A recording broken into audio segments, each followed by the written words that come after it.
Maria Ressa, welcome to the South China Morning Post. Thanks for having me. Let's talk about your thoughts on the midterm election results and what does it mean for the people of the Philippines? This is the first time in 80 years that not one opposition member has gotten into that Senate slate. The last time was in 1938. So it's a new time. It is historic. I grapple with this, because hand in hand with President Duterte's popularity really is a very brutal war on drugs. President Duterte is moving into his last 3 years.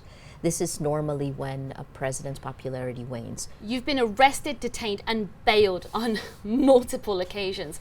How does one sleep at night knowing that your government is constantly going after you? Actions speak louder than words, right? So despite the words of the Duterte administration that they are for press freedom, in 14 months they've filed 11 cases and investigations against Rappler.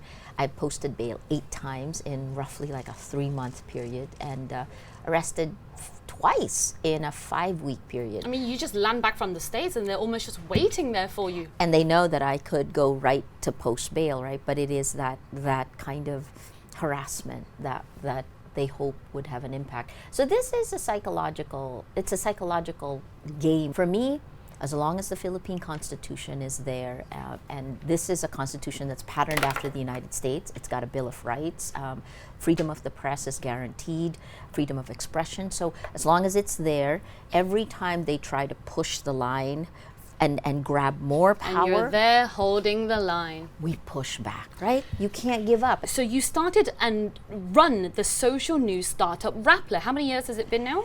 We're 7 years old. How has that changed your life? Any regrets, shall I say? No regrets. I mean, and I think that's the best part about being a journalist, right? When I started with CNN, I felt like, oh my God, we're going so much faster than everyone else because we had 24-hour news.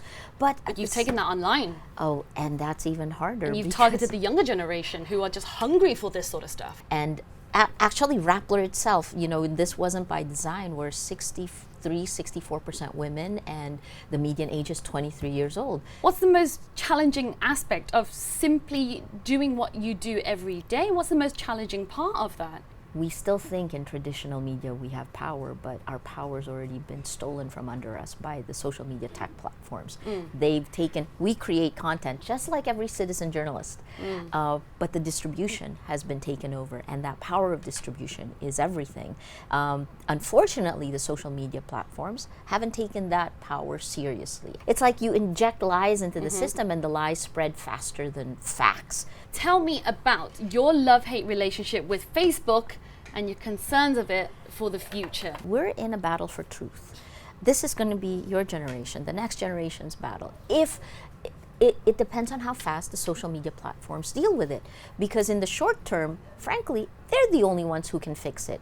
Medium term, sure, governments can get in. There's legislation, scary as all heck, because you can see how many old power people know about the technology. And then in the long term, it's education. I was getting as many as 90 hate messages per hour, right? And during that time period, Facebook had the audacity to say, Maria, report them. If I reported 90 hate messages per hour, there aren't enough hours in the day to even have them begin to look at it, right? So that's why we work with Facebook.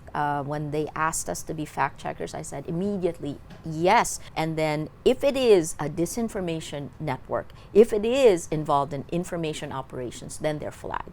And you can keep a database. I think every country in the world should be doing that. We should have like a global Interpol for this. We live in very weird times where we see technology has tampered with democracy.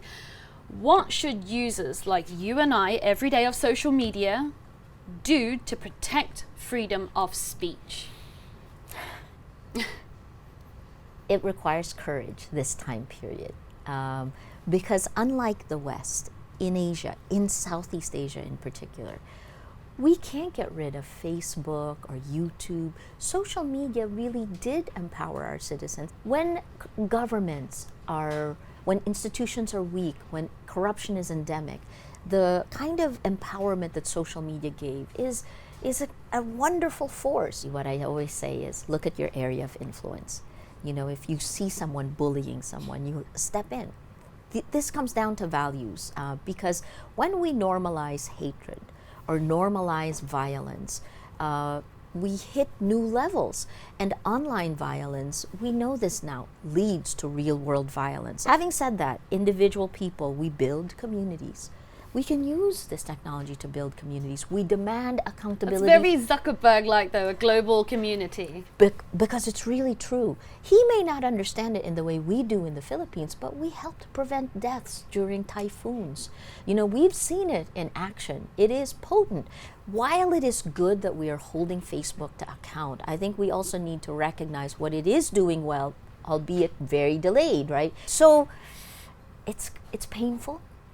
It's a little too late, but they're moving. So I have to be optimistic. Thank you so much for your time for coming in. Thanks for having me.